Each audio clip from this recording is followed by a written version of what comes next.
Irmãos, é um privilégio maravilhoso estar aqui com vocês. Eu não tenho nem palavras para agradecer ao Christopher pelo convite, pela confiança, e agradecer pelo trabalho que vocês têm feito aqui há muitos anos, por essa comunidade, que é uma expressão já desse novo homem, que vocês têm caminhado juntos há muito tempo, pagando preço por isso muito alto. Imagino eu, não conheço, mas imagino.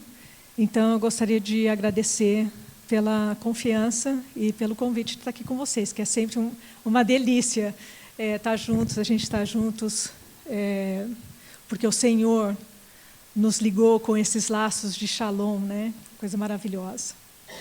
Então, irmãos, a minha fala hoje, então, o nome da minha fala hoje é esse alinhamento de intercessão com a teologia pós-supersessionista. É um nome bem grande, bem teológico.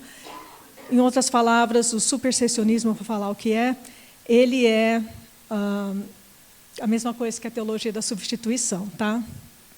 Só para a gente saber os nomes, né? Essa foto, ela é muito querida para mim, porque aqui nesse cantinho, no meio aqui, estão os nossos irmãos líderes do TJC2 em 2012, e nós estávamos em Jerusalém. Foi um dia muito especial, que eles foram orar juntos no Muro das Lamentações. E eles colocaram uma oração lá para que Deus nos tornasse um. Então, eu amo essa foto, ela está um pouquinho distorcida aí por causa do tamanho, mas são os nossos irmãos que também pagam um preço muito alto para estar caminhando um com os outros. Aliás, aquele de preto ali mais alto é o padre Mihok, da Romênia, ele estava lá também. Então, irmãos, as palavras de Yeshua em João 17, para que a gente seja um. Eu acho importante, quando a gente vai falar sobre o que eu vou falar, ter uma abordagem, como eu vou compartilhar isso com vocês, tá? Então, como bem disse o padre Pedro Hocking, eu mencionei isso quando eu estive com vocês na reunião de oração, que todas as pessoas têm a glória e a vergonha. Todos nós temos as coisas boas e as coisas ruins. E isso também é com a igreja, e isso também é com o povo judeu. Qualquer coisa, qualquer família, qualquer pessoa, qualquer ser vivente vai ter a glória e a vergonha, com exceção do nosso Messias, né? E de Deus, obviamente. A outra coisa é que todos nós que estamos aqui, você pagou um preço para estar aqui hoje. Nós estamos caminhando juntos e estamos recebendo essa revelação do que é esse mistério do novo homem, porque ninguém não viveu isso. A gente viveu como humanos muito pouquinho ali no começo. Mas a gente não sabe o que é andar junto, a gente está aprendendo, tá? Então, é com essa mentalidade que eu gostaria que vocês me ouvissem. E todos nós temos os nossos pontos cegos, e todos nós temos as revelações. Então, é legal caminhar junto, porque você vai ver uma coisa que eu não vejo, e vice-versa, e a gente pode se ajudar. Ou a gente pode se condenar. Eu prefiro ser ajudada e ajudar. Então, fica aí o recado. Juntos, obviamente, quando a gente caminha em unidade, em união, com humildade, a gente só vai se enriquecer. Só vai se enriquecer, tá? E a gente vai concordar em discordar.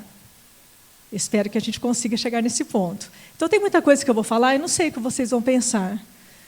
Tudo bem, pode discordar, não tem problema. Contanto que a gente continue o diálogo. Aí, deixar lá no coração.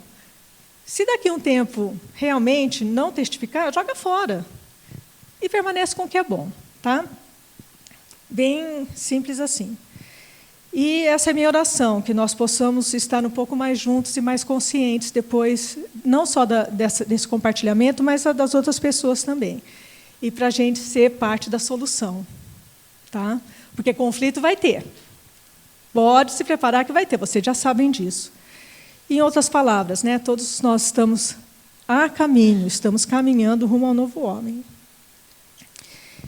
Vamos falar um pouco, eu vou falar minha mensagem aqui vai ser um pouco pesada, vamos assim dizer, porque eu vou ter muitas definições, tá? Mas isso é importante para a gente conhecer o que é esse supersessionismo. Lembra, depois eu passo isso aqui para vocês, tá? Mas lembra daquela brincadeira das cadeiras de música? Cadeira de música, assim que fala? Música de cadeira, sei lá. Toca uma musiquinha. Isso. Dança das cadeiras, tem vários nomes. Então, tem 7 cadeiras, só que tem 8 pessoas. Aí a gente vai andando, né? Coisa de criança, vai andando. Na hora que a música para, a gente tem que sentar. Se você ficou de fora, se você é excluído. Isso que é o supersessionismo. Eu tomei o teu lugar. Tá? Isso que chama teologia da substituição. Na sua definição teológica, é o supersessionismo. E é isso que significa no latim. Alguma coisa tomou o lugar de outra, que é o que a gente aprendeu já, né? E essa teologia supersessionista, que também é conhecida como a teologia da substituição, é aquela que fala que depois que Jesus veio, é a igreja agora, Deus só vai lidar com a igreja, porque como os judeus mataram Jesus e não aceitaram Jesus como nação, eles perderam a oportunidade. E agora a igreja é que tomou o seu lugar. Eu aprendi assim, eu tive uma mentora maravilhosa, eu fui super bem fundamentada na palavra quando eu me converti com 15 anos, mas ela falou para mim, você começa a ler a Bíblia, que eu li a Bíblia inteira, desde que eu me converti, adorava e amo até hoje. Risca Israel, coloque igreja, você vai entender a palavra. Apesar do conhecimento maravilhoso, inclusive nos apontando para Israel como relógio de Deus. E ensinando coisas do Velho Testamento, mas ela me ensinou assim. Só que como eu lia e falava assim, mas isso aqui então é um mandamento perpétuo para os judeus, né? Nós somos eles agora, por que a gente não faz isso? Isso está no Velho Testamento. Mas espera aí, os 10 mandamentos também estão no Velho Testamento. Mas isso é outra coisa. Então, ela não sabia, eu também não sabia, e muita gente não sabe discernir essas coisas, tá? Mas, em outras palavras, essa é a teologia da substituição, ou supersessionista, né? A nova tradução do Johannes, que você pode ver aqui, o livro dele, O Mistério da Oliveira, o novo livro, ele tem muito mais conteúdo. E tem algumas mudanças por causa de algumas palavras que tem nesse mais fininho, que precisavam ser melhoradas, vamos assim dizer. Mas ele fala aqui, então, isso é super importante, você precisa saber o que é, tá? Eu também, todo mundo. De acordo com a teologia da substituição, Deus, em sua ira com os judeus, por matar o Messias na cruz, revogou a sua aliança com Israel.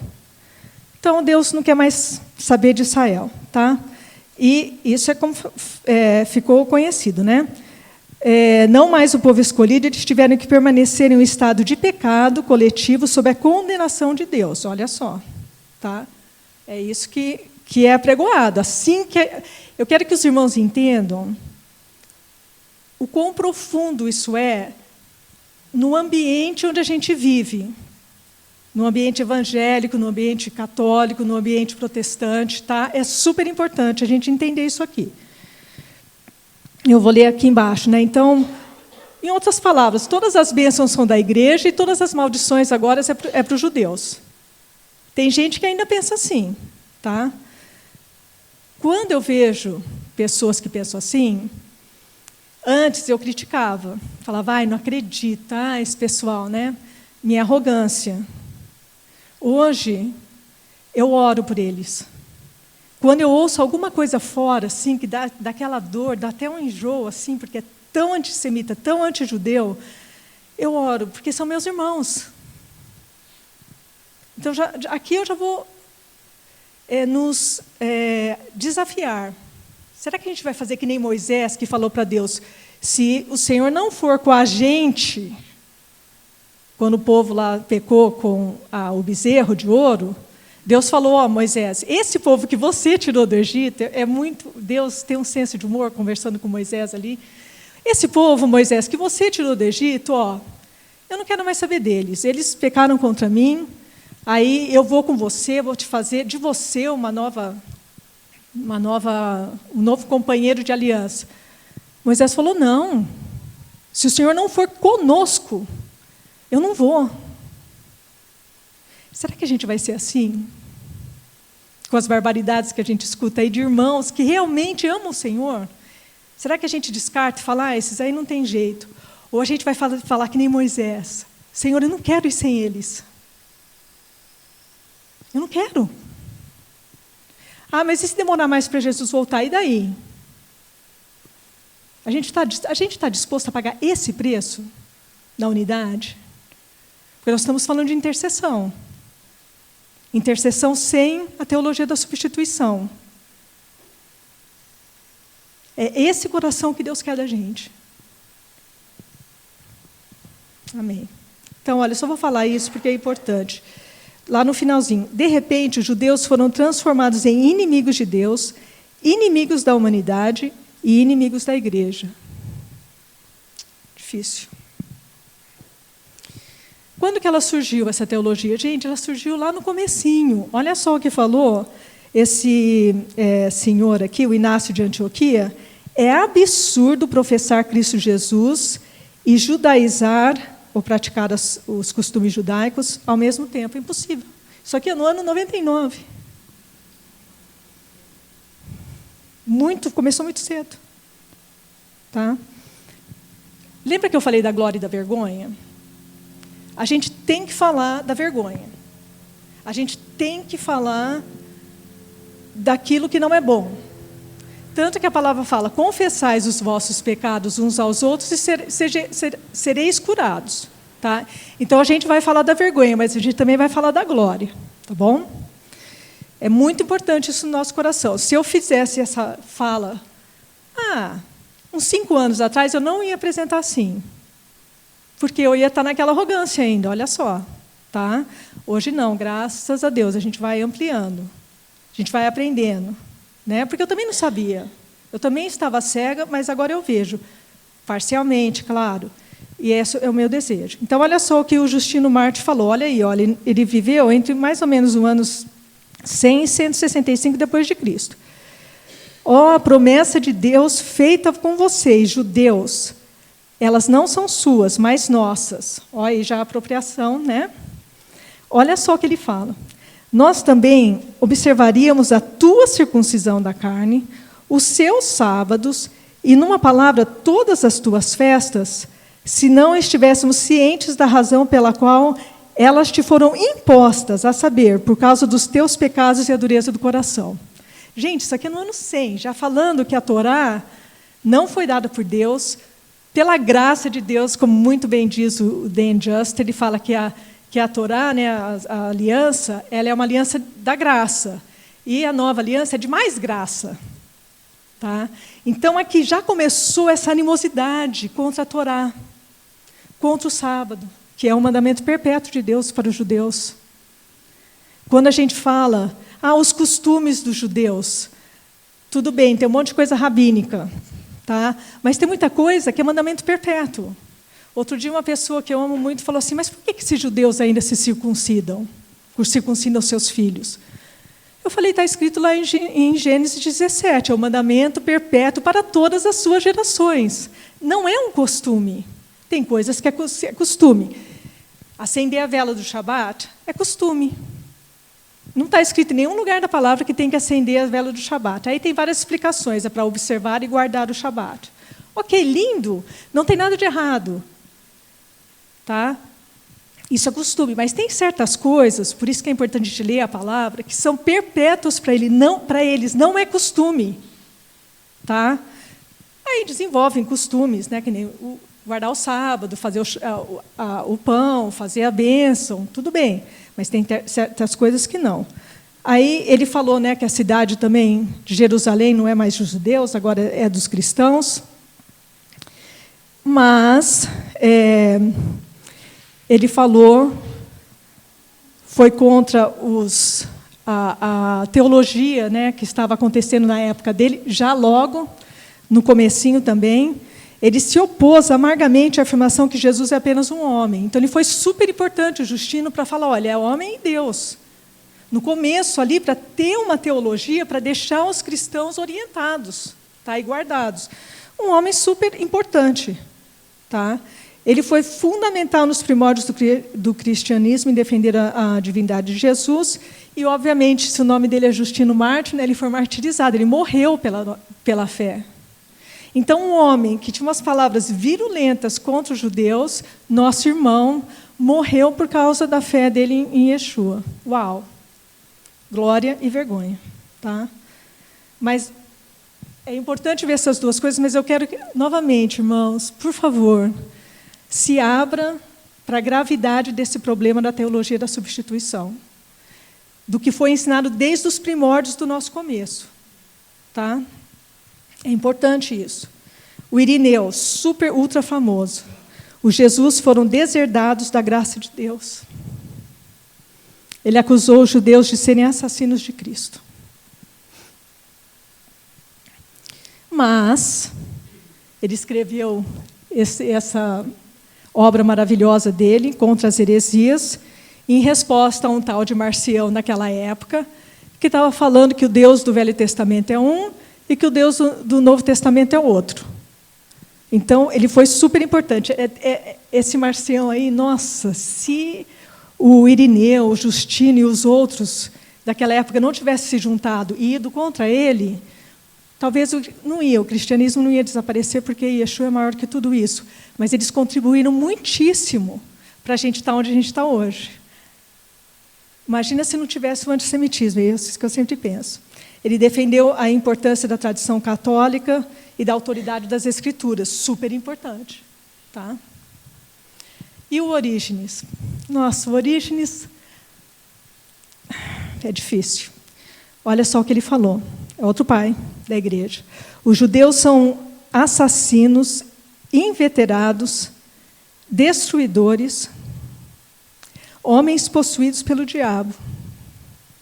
Eles superaram a ferocidade das feras selvagens, pois assassinaram seus descendentes e os imolam ao diabo. Devemos nos proteger contra a doença judaica.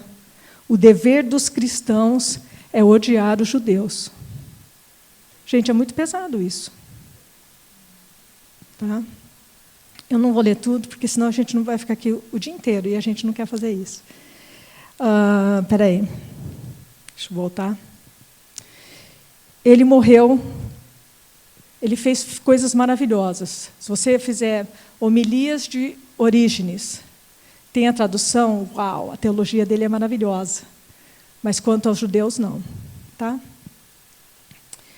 Ok, ele também foi martirizado. Morreu por causa das consequências, provavelmente, de quando ele foi torturado, porque ele era cristão. Tá? O Tertuliano é outro super importante. Olha só o que ele falou. Que doença é essa? As festas dos lamentáveis e miseráveis judeus logo marcharão sobre nós, uma após a outra, em rápida sucessão. Aí ele fala todas as festas. Há muitos em nossas fileiras que dizem que pensam como nós. No entanto, alguns deles vão assistir aos festivais e outros se ajuntarão aos judeus em guardar suas festas e observar seus jejuns. Desejo expulsar este costume perverso da igreja. Gente, que duro. Que pesado isso. Ele também falou que a circuncisão, ele concordou com o Justino, que a circuncisão era uma marca de desgraça para os judeus. Aí ele pega aquele versículo que está falando de Esaú e Jacó e faz uma mistureba aqui que não tem nada a ver. Porque os dois eram judeus, ali realmente houve um problema, né, entre os dois, mas já se apropriou. Quer dizer, fez uma salada aqui com a palavra. Por quê? Porque eles tinham que justificar teologicamente o que eles estavam falando. Tá? Mas, na sua obra Apologia, ele expôs a injustiça das acusações contra os cristãos e demonstrou a superioridade moral e espiritual da fé cristã. Lembra que isso aqui é na época que os cristãos eram super perseguidos pelos romanos. Tá? Aí ele contribuiu tremendamente, olha só, a teologia da Trindade, que realmente não ajuda com os judeus usar essa palavra, mas ele ajudou a nós, cristãos, a entendê-la. O pecado original, o batismo e a ressurreição, e ele foi um primeiro dos teólogos a usar esse termo Trindade para se referir a Deus Pai, Deus Filho e Deus Espírito Santo. Super importante, uma pessoa importantíssima. O Crisóstomo. Ele é muito venerado na Igreja Ortodoxa. Ele também é um dos pais, chamados um dos pais da Igreja. Um pouco mais tarde, né? Vocês estão vendo no ano 300. Olha o que ele falou. A sinagoga, é muito difícil para mim ler isso aqui. A sinagoga é pior que um bordel. É o covil de animais selvagens. O templo dos demônios dedicados a cultos idólatras. Depois vocês podem ler.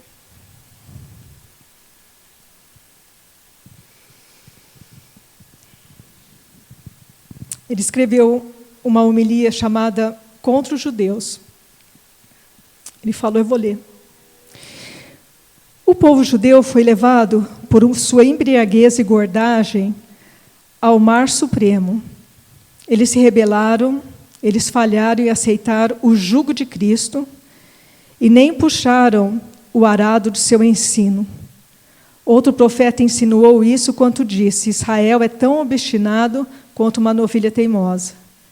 Embora essas feras sejam impróprias para o trabalho, elas são adequadas para matar. E foi o que aconteceu com os judeus. Enquanto os tornavam impróprios para o trabalho, tornaram-se aptos para a matança. E por isso que Cristo disse, olha aí a distorção, mas quanto a estes meus inimigos, que não querem que eu fosse rei sobre eles, tragam-nos aqui e mate-os. Gente, é muito sério isso. Eu quero que vocês entendam que isso estava sendo pregado em tudo quanto é lugar. Só que assim, não é que nem hoje que tem internet, né? Você vai ver lá no YouTube o Crisóstomo, o Justino. Isso demorava. Eles mandavam as cartas. Quando alguém ia em conhecer uma terra distante, eles levavam isso. Tá? Então, isso foram anos e anos e anos. Tá? E o cristianismo, gente, em relação ao judeu, ele foi baseado nisso aqui. Porque aqui ainda não teve a divisão entre os ortodoxos e os católicos. Tá? Ainda a gente está muito, muito novinho aqui na história.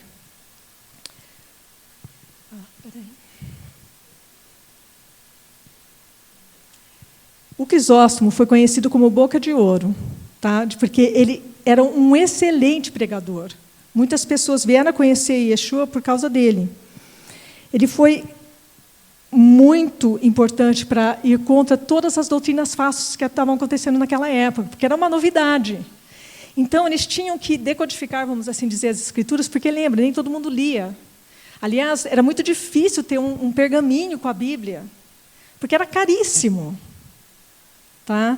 Então, ele foi super importante para essa unidade. Né? Ele foi super apaixonado pelos defensores dos pobres, dos marginalizados. Já estava fazendo reforma na igreja lá no comecinho, porque eles estavam vendendo cargos eclesiásticos, ele era contra isso. Quer dizer, uma pessoa íntegra, mas com essa animosidade. Tá? O Santo Agostinho. Só vou ler a primeira parte.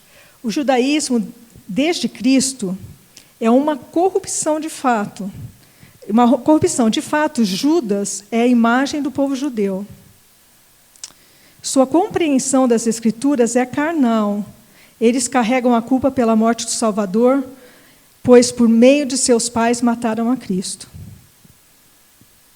Agostinho, ele falou muitas outras coisas. Eu não vou ler, porque a gente vai ficar sem tempo. Só que ele foi super importante, né? Falou sobre a graça divina. Ele é maravilhoso. Ler a teologia de Agostinho nossa, a gente é super enriquecido. A glória e a vergonha. Super. Imagina, olha aqui a última coisa. Ele concebeu a igreja como corpo de Cristo, unida pela fé em Jesus Cristo. Agostinho enfatizou a importância da unidade no corpo de Cristo. Mas não estava lá. A glória e a vergonha. Deixa eu ver aqui. Olha, ele nasceu em 354, então a gente está lá no 350, 360. Eu amo o que o Ron Cantor, ele faz parte do time lá do Asher. Eu achei um artigo tão legal dele, que é justamente isso, como reconciliar o antissemitismo dos pais da igreja, a sua devoção ao Messias. Como é que a gente vai fazer isso? Aí que eu estou citando aqui, né? Um outro judeu messiânico, o Russell Resnick, adverte: se homens de convicção e compromisso profundo, como os patriarcas da igreja, puderam ter um ponto cego tão profundo, nós também podemos. Obviamente. Imagine esses homens, gente, eles eram assim, inteligentíssimos, eles morreram por causa de Cristo, tá? E falaram essas coisas absurdas dos judeus. E aí ele fala, né? Devemos continuar a fazer teologia com humildade, e embora lidemos honestamente com os erros dos patriarcas, devemos apreciar suas contribuições, porque foram muitas. Quando eu primeiro ouvi isso, sobre essas falas dos pais da igreja, eu estava lá na sinagoga, lá em Dallas, muitos anos atrás, e um teólogo judaico-messiânico chamado David Rosenberg, ele foi dar uma yeshiva, uma aula, de 20 horas lá na sinagoga. Foi a melhor aula, melhor curso que eu já fiz, né? E ele, quando ele começou a estudar tudo isso, ele falava assim: mas Senhor, eu nem cheguei no Martinho Lutero ainda. Ele falou: mas Senhor, como que eu vou chegar lá no céu e vou me deparar com Martinho Lutero? Como que eu vou fazer isso? Eu não vou conseguir. Aí Deus falou assim para ele: David, não falou assim, deve ter falado David. Ele deve ter escutado David, não ia falar David, né, com ele. Oh, David, se eu for muito rígido, não vai estar ninguém aqui comigo, nem você. Então, queridos, como que a gente reconcilia tudo isso? Com muita humildade, com muita oração. Senhor, perdoa os pais, né? Perdoa os pecados que os pais da igreja cometeram contra o teu povo. Quando a gente tem uma oportunidade de falar, olha, a gente tem uma amiga, a Rhonda, né? Americana, e eu e a Rhonda, a gente viajou muito com o TJC2, o Marco conhece ela também. E um dia a gente estava lá em Jerusalém, e a gente adora, eu amo viajar com a Rhonda porque a gente vai orar. Ela gosta de andar, a gente vai para tudo quanto é lugar orando, que Deus vai falando para a gente. Aí a gente estava lá na Cidade Velha, tá? Uma moça parou e começou a falar em hebraico comigo. Eu falei Lo Ivrit, que é a única coisa que eu sei falar mais ou menos em hebraico, né? Não hebraico, Lo Ivrit. Aí ela falou em inglês: vocês sabem como sair daqui? Eu falei: na realidade a gente está saindo, você quer seguir a gente, andar com a gente? Elas falaram: tudo bem. Aí elas perguntaram: o que vocês estão fazendo aqui? A gente estava lá para uma reunião de TJC2. Como que a gente vai explicar uma coisa dessa? Aí, na hora, sim, me veio. Eu falei: olha, nós somos cristãs, porque não adianta falar, né? Nós somos cristãs. E a igreja, historicamente, ela falou que vocês não são mais os escolhidos de Deus, que agora somos nós. E por causa disso, vocês sofreram tanto. Vocês foram perseguidos, vocês foram mortos, e o olho da menina desse tamanho, Vocês foram perseguidos por nós, vocês foram humilhados. E a gente está aqui para orar, para quebrar isso. E eu sinto muito que a gente fez isso contra vocês e contra o teu povo. Ela começou a chorar.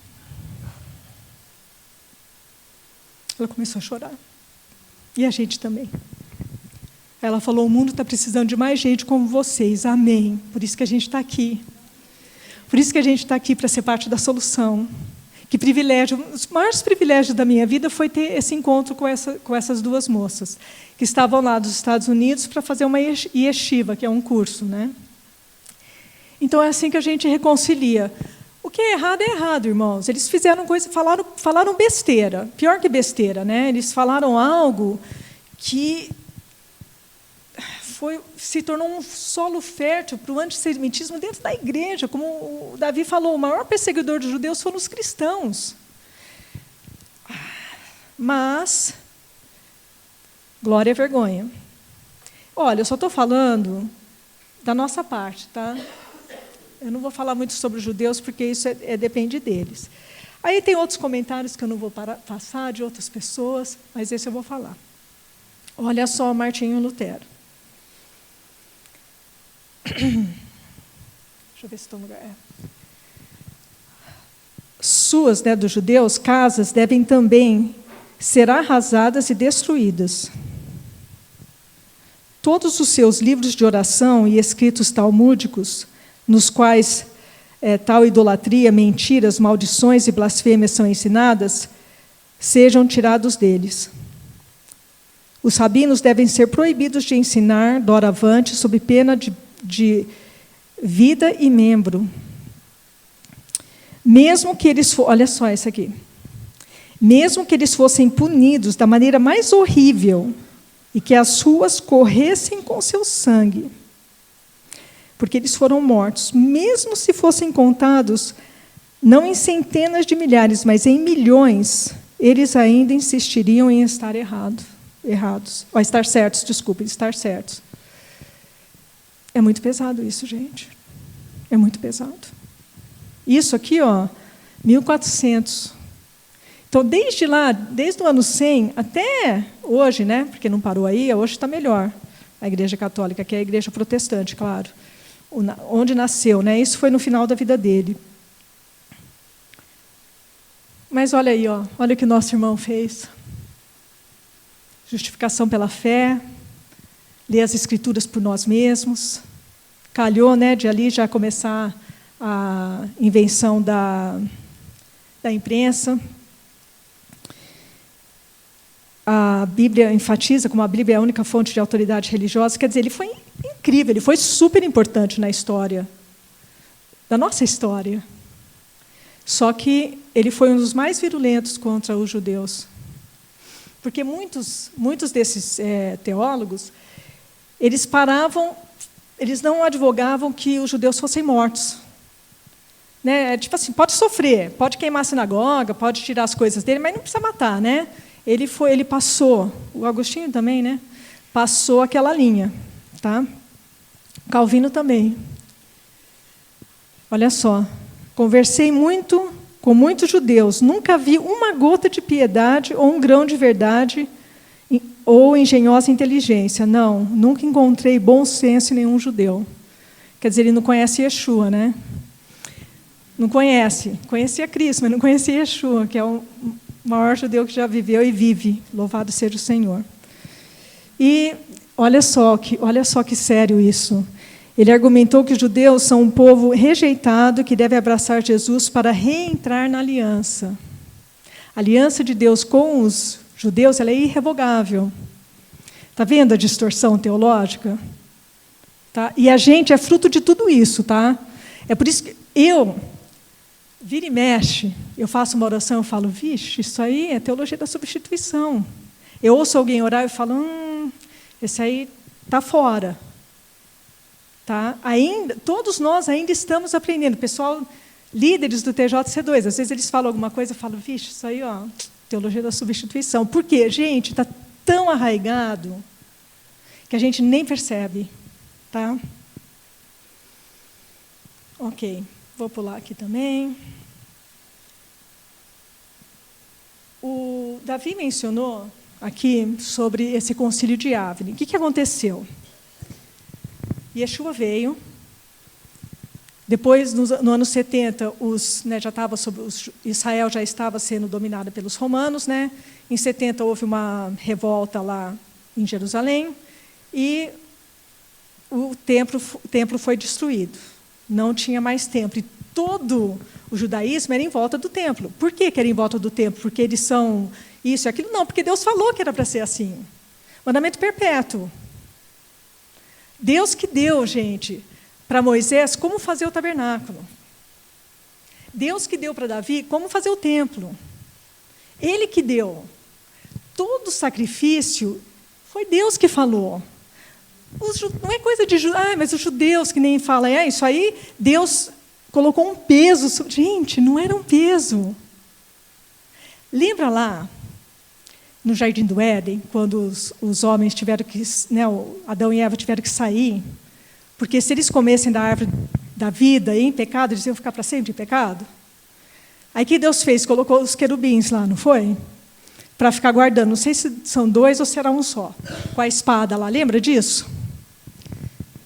Agora, Deus falou para os judeus construírem o tabernáculo.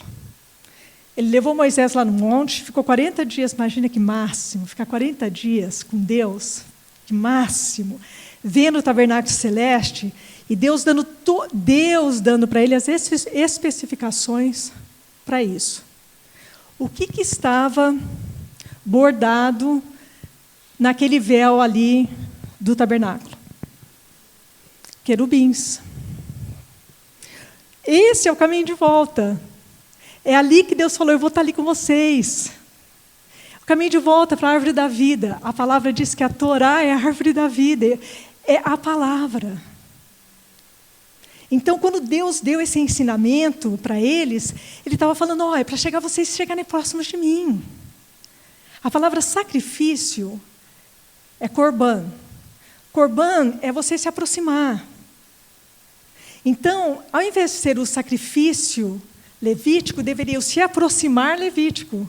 Quer dizer, Deus usando os levitas para aproximar o povo a Ele. A Torá é a coisa mais maravilhosa que Deus deu.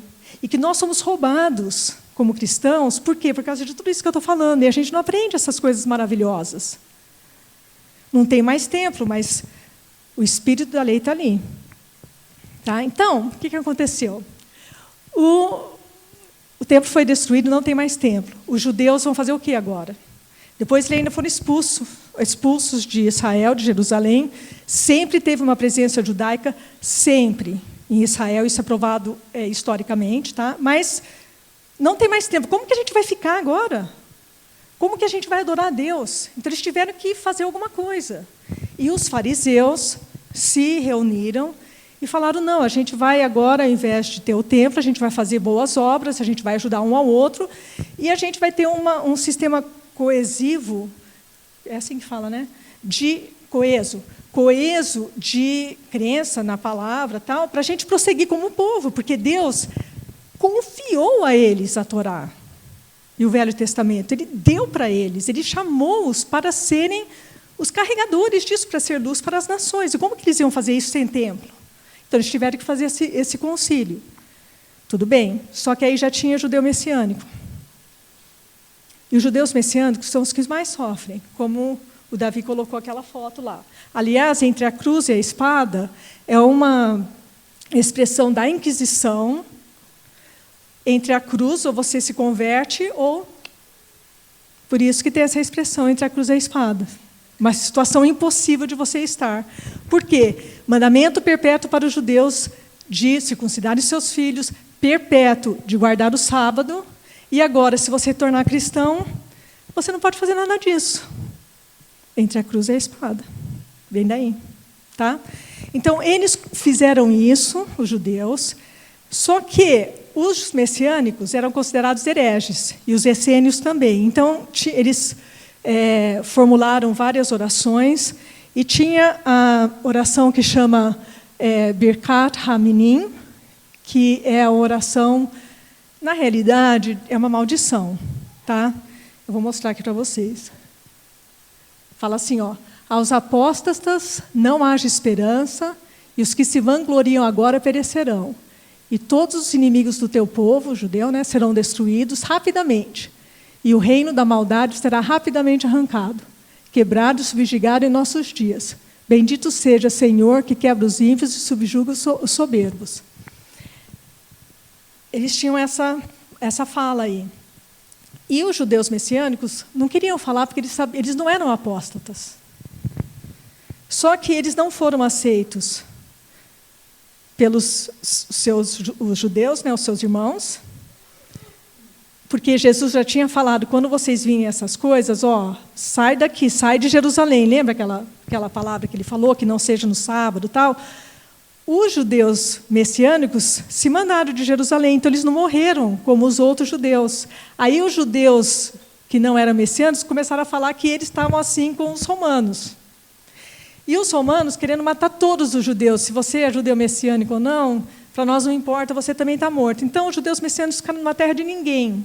Aí já no ano 100, os gentios, que obviamente vão ser em número maior, também não tinha lugar para eles. Isso foi gradual, como bem falou também o Davi. Sempre teve judeu messiânico que creu em Jesus e viveu sua vida judaica por debaixo do pano, nos séculos, mas nunca teve essa expressão como começou nos anos 60. Então, esse concílio de Yavne, ele fechou o judaísmo, tá? E os judeus messiânicos excluídos. Essa parte aqui, ela é muito longa, eu não vou falar, mas eu vou passar bem devagarinho. Esses são todos os concílios, sínodos, éditos. Não todos, eu não coloquei todos porque é uma lista incrível de grande. Teve coisas boas, como eu falei, porque tem a glória e a vergonha, mas tudo sempre tinha alguma coisa contra os judeus. Olha lá, 306, e Elvira na Espanha. Não pode casar com judeu, o judeu não podia nem abençoar a tua terra. Proibido. O Constantino se converteu, né? Aí ele proíbe os judeus de fazer proselitismo, e ainda chama de seita abominável. Esse é importante. O ano que vem vai fazer 1.700 anos do credo de Nicéia. Super, super importante, mas olha só o que aconteceu. Não devemos, portanto, ter nada em comum com os judeus. Desejamos separar-nos da detestável companhia do judeu. Proibiram os judeus, olha só, de compartilhar uma refeição, os cristãos, de compartilhar uma refeição com os judeus, casar-se com os judeus, abençoar os judeus e observar o sábado. Mandamento perpétuo para os judeus. Desvinculou a celebração da ressurreição do calendário judaico, estabelecendo a data da Páscoa, né, como é até hoje, nas igrejas, que não são messiânicas, e decidiram que todo o que celebra a Pessah, ou seja, a Páscoa judaica, seria considerado anátema, maldito. Não podia celebrar a Pessah. Gente, mandamento perpétuo. Onde vocês forem, vocês vão lembrar desse dia que eu tirei vocês da terra do Egito. Impossível para os judeus messiânicos. Isso é muito importante. Os judeus, depois desse concílio, porque eles tinham uma experiência com Yeshua, como o Davi falou. Imagina, Yeshua se revelava a eles. Só quando eles se convertiam, eles tinham que fazer essa declaração aqui, ó.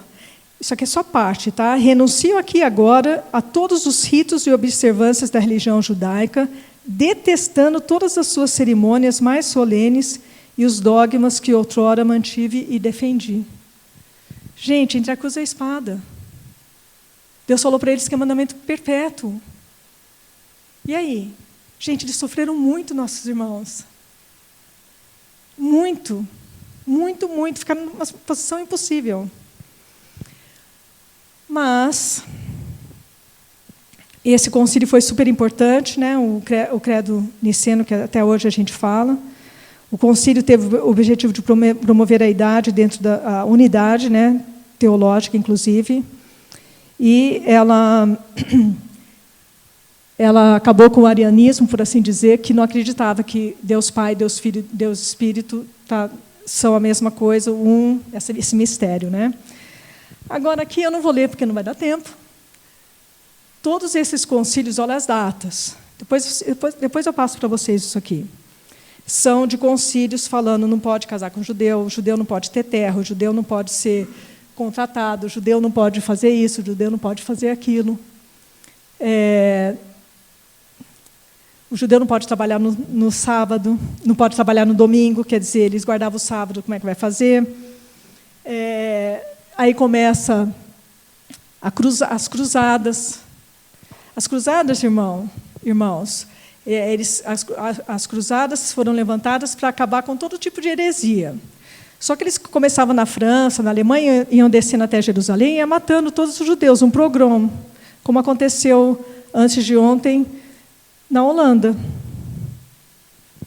Um assalto aos judeus. Eles foram perseguidos nas ruas de Amsterdã em 2024, como um cachorro louco. Sim. Sim, muçulmanos também. Eles desciam e iam matando todo mundo. Tá? Coisa horrorosa. Tudo em nome de Cristo, imagina isso. Esse concílio de Latrão, uma coisa muito interessante, olha só. 1215, os judeus e os sarracenos são os muçulmanos, devem ser compelidos a se vestir de maneira diferente dos cristãos. É aí que começa. Já tinha uma marca, ou um chapéu de cone, que eles, os judeus e os muçulmanos, tinham que usar para se diferenciar. Começou em 1200. O Hitler não inventou isso, ele pegou dessa tradição. Tá? Ó, continua aí, tem Mir, infelizmente. Tá? 1478, a Inquisição espanhola é colocada em ação. Os judeus são expulsos, né, da Espanha. Muitos vão para Portugal, são expulsos de Portugal também. E a Inquisição durou lá em Portugal até 1821. Gente, ó, quando na psique judaica,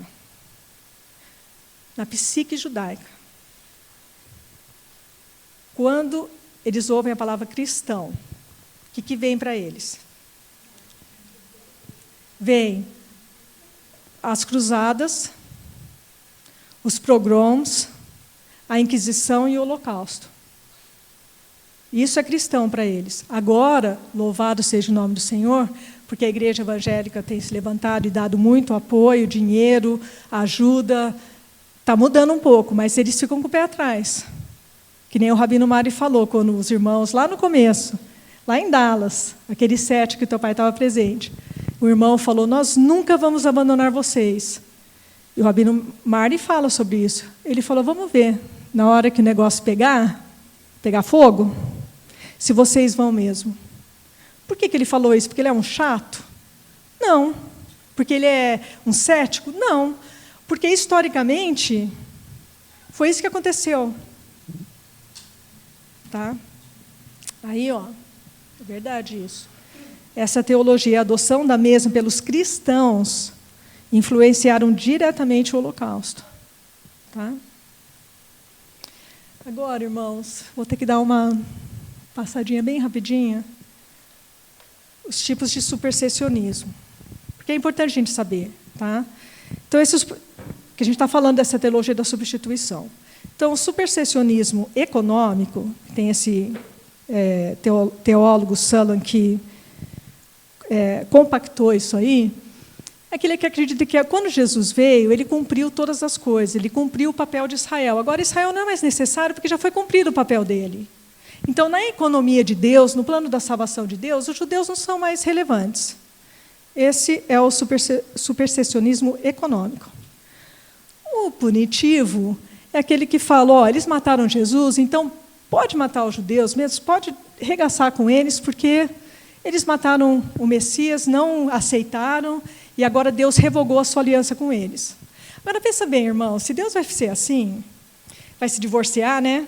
Porque se ele quebrou o contrato, a aliança que ele fez com eles, a aliança que Deus fez com Abraão, quando ele escolheu o povo de Israel, Abraão matou os animais, Deus o colocou num sono profundo, e eles, na antiguidade, passavam entre os animais, ficavam tudo com o pé cheio de sangue, para falar, isso vai acontecer comigo se eu quebrar essa aliança. Só que Deus, quando ele fez aliança com Abraão, ele colocou Abraão num sono profundo, e foi ele ali que passou. Tem uma expressão lá, duas coisas, uma tocha e uma outra expressão que eu esqueci. E ele falou que ele prometeu por ele mesmo que ele não quebraria essa aliança. Então, se nós cremos na teologia da substituição, Deus quebrou o acordo, ou seja, ele se divorciou de Israel e agora ele se casou conosco. Ok, se Deus vai fazer isso com eles, Deus não pode fazer isso também com a gente? Ficar meio cheio da gente, falar, vocês também perseguiram aí, fizeram coisa errada. Agora, não. Ele não fez isso. Eu acho lindo, maravilhoso. Eu posso falar para a Sede, mas eu vou falar isso que eu sinto no meu coração. Os judeus acreditam que lá no Monte Sinai, quando eles receberam a lei, que é a instrução, ali houve o casamento, a linguagem de casamento, que lá, ali no hebraico, né? Entre eles e os judeus. Deus e judeus. Aí eu fiquei pensando, outro dia, eu já ouvi isso, que na realidade ali foi uma ketubá, é uma promessa de casamento, né? Porque antes era assim, né? Você tem uma promessa de casamento, o noivo ia, preparava a casa, quando ele voltava, casava e eles iam morar lá.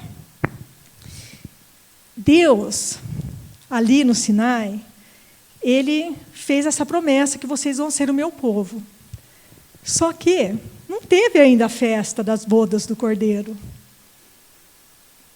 Gente, Deus está esperando pela gente, das nações. Para concretizar esse casamento que foi prometido ali em Israel, e agora nós somos enxertados, fazemos parte dessa igreja, desse um novo homem. E eu fico toda inteirinha arrepiada.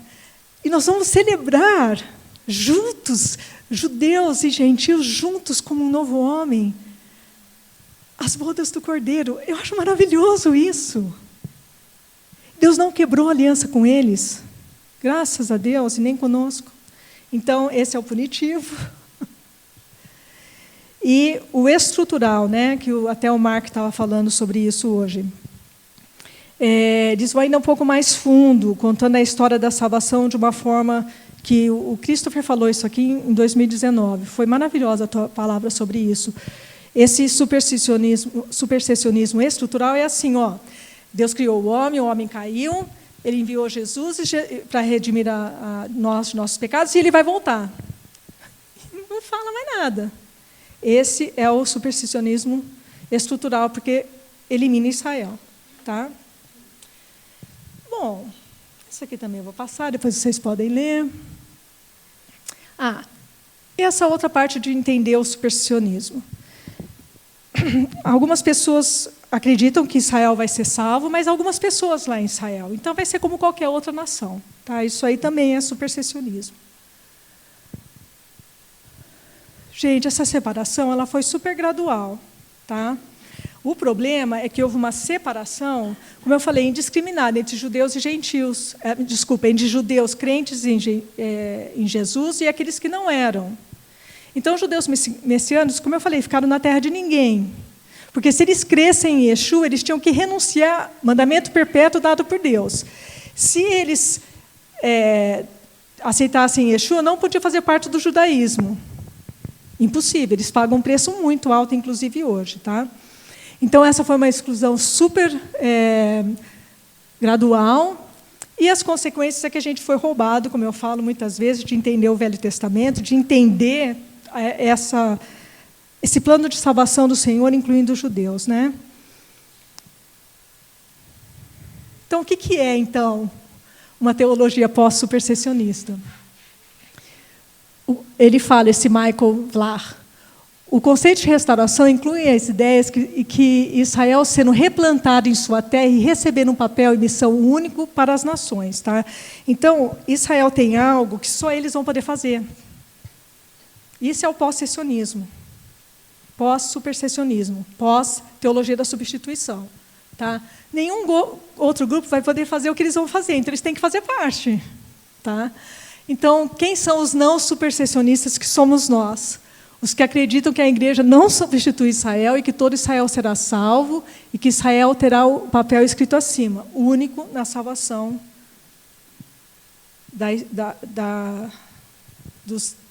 na face da terra, a história de salvação do Senhor. Agora, esse aqui, daqui 2 minutos eu vou terminar, é a definição com a qual as pessoas estão trabalhando para falar o que é o pós-sessionismo. Tá? Qualquer lugar que se colocar, vai aparecer essa aqui. O pós-supersessionismo é uma perspectiva teológica que afirma a aliança irrevogável de Deus com o povo judeu como parte central e coerente do ensino eclesiástico. O pós-supersessionismo rejeita interpretações da nova aliança que envolvem a revogação ou obsolência, quer dizer, não vale mais, está velho, da aliança de Deus com o povo judeu, assim como a revogação ou obsolência da Torá como demarcadora da identidade comunitária judaica e do próprio povo judeu. Em vez disso, o pós-supersessionismo aborda a questão da continuidade, da particularidade judaica e da relação de interdependência e bênção mútua entre judeus e gentios no Messias. Acho lindo. Bem, é uma coisa, né, sucinta e é importante a gente saber. Tá? A Igreja Católica está na frente de muitas igrejas, porque eles já denunciaram isso no Vaticano II. É que eles têm as teologias, os escritos dele, que não passam para o homem comum, vamos assim dizer. Mas olha só o que falou o Mark Kinzer. No documento Nostra Aetate, a Igreja Católica Romana renunciou oficialmente ao supersessionismo. Olha que maravilhoso.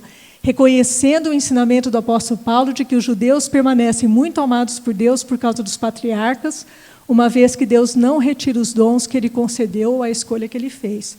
A Igreja Católica tem isso aí em preto e branco. Eu sou uma pessoa muito cética, eu falei, eu quero ver. Aí lá em Heidelberg, eu vi o Catecismo da Igreja Católica. Catequismo da Igreja Católica, está lá, escrito, é assim mesmo, está mesmo.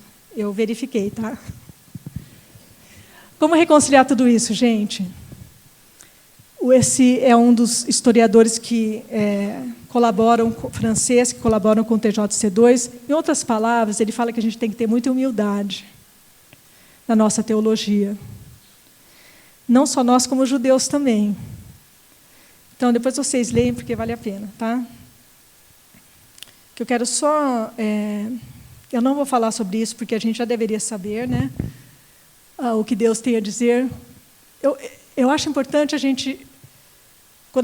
Primeiro que a gente tem que ler o Velho Testamento. Tem muita gente que não lê, que acha chato. Se você acha chato o Velho Testamento, principalmente a Torá, eu recomendo, como eu escutei uma vez, que você ore para que Deus mostre para você qual é a barreira.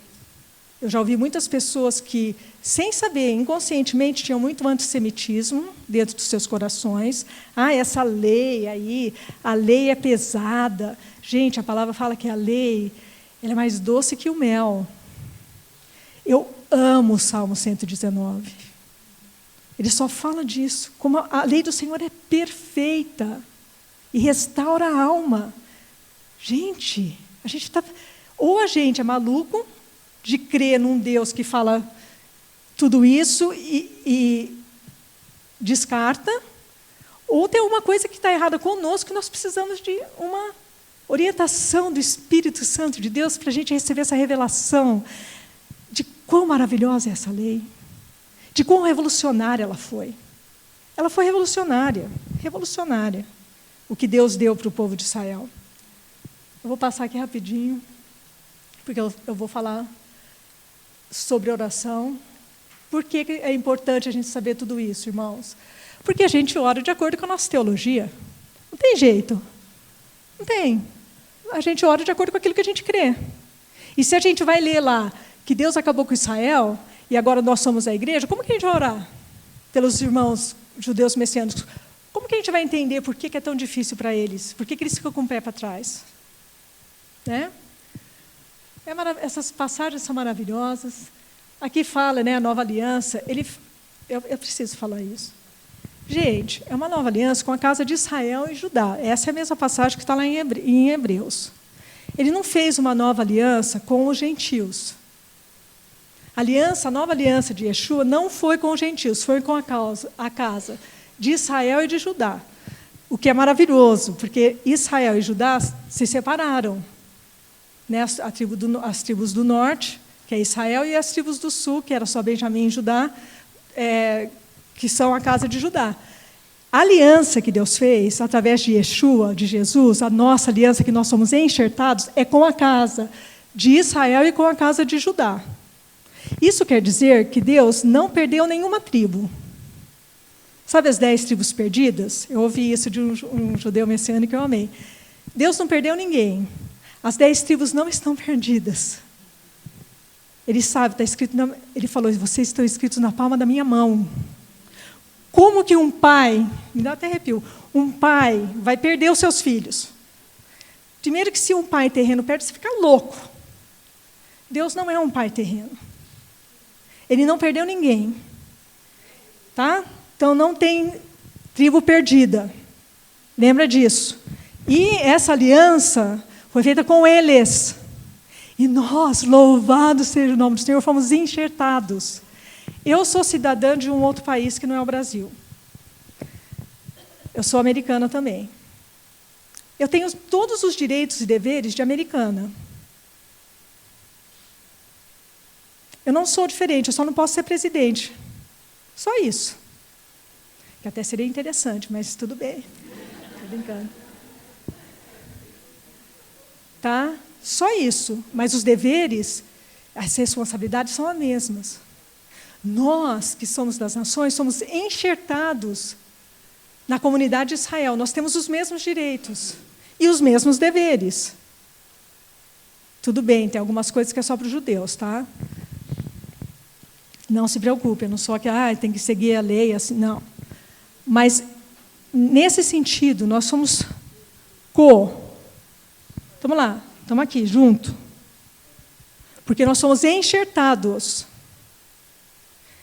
Estava falando com uma bióloga amiga minha, ela falou, Vera, se a gente cortar uma enxertadura, um enxerto, e você cortar, né, aquele que foi enxertado, que era da Oliveira Brava, agora está produzindo azeitona, ela ainda vai ter todo o DNA de um jambuzeiro, zambujeiro.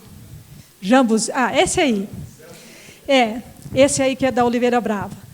Vai ter aquele DNA. Se você corta da raiz, vai ter o DNA daquela raiz. Nunca vai mudar. Só que se você tira todos os enxertos ali, aquela oliveira não vai dar muito fruto. Os galhos vão morrer. E a oliveira vai ficar lá, só com um pouquinho de fruto. É isso que Deus quer? Não! Deus enxertou a gente, e isso está provado cientificamente, pode ler aí. Toda árvore que é enxertada, ela dá muito mais fruto. Muito mais. Só que cada um tem o seu DNA. Aleluia. Então, o rabino Marty falou, você sabe que como destruir Israel? Tem que destruir a ordem do universo. Está lá em Jeremias. E nós, né, nós somos enxertados. Como que a gente vai orar, então, gente? Aprenda. A gente tem que aprender sobre a teologia da substituição. Tem que aprender, tá? E eu falo entendendo a Torá. Por que eu estou começando aí? Eu vou terminar com isso, tá? Mas isso aqui que está escrito aqui é ultra, ultra, ultra importante. Foi para mim muito bom. Olha só, a lei. O povo de Israel, quando ele foi tirado do Egito, ele era escravo lá. Ficaram lá, pelo menos uns 200 anos de escravo. Antes talvez não, né? Porque mudaram as coisas. Mas ficaram uns 400 anos lá. Deus os tirou do Egito. Aliás, até uma imagem muito interessante, porque eles colocaram o sangue na porta e eles saíram, como se estivesse nascendo como uma nação, no canal do nascimento. Né? E Deus deu a Torá para eles. Super inteligente, Deus. Deus é maravilhoso. Né? Falar isso de Deus parece até piada, mas olha a inteligência de Deus. O povo ficou pelo menos 200 anos escravo. Escravo é assim, vai deitar, acorda, mandado, pau mandado, como a gente fala. O que Deus faz? Tira 650 mil homens, ou seja, pelo menos umas 2 milhões de pessoas. Eles têm que saber como viver uma vida em sociedade. E Deus dá as instruções, como o Pedro falou maravilhosamente ontem. Não é para colocar um peso, gente, é para eles aprenderem a viver em sociedade. Então, olha, assim que você age com o seu vizinho, até coisa de higiene, né? Quando você for fazer suas coisas lá fora do arraial, leva uma pazinha e depois cobre. Estava ensinando o povo. Quando tem uma ferida, vai lá mostrar para o sacerdote, para você não infectar todo mundo. Ele foi dando essas instruções para o povo. Depois que eles foram resgatados, para ensinar a viver em liberdade. Isso é liberdade. Lei é bom. Ainda bem que tem lei. Imagina todo mundo andando a 150 aí nas estradas. Acabou. Né? Então, Deus deu a Torá, que significa instrução, ensinamento ao seu povo, para que eles pudessem viver de uma maneira organizada. Tá? Por exemplo, e foi revolucionário. Por que eu falo que foi revolucionário Deus falar olho por olho e dente por dente? Gente, pensa comigo. O Oriente Médio.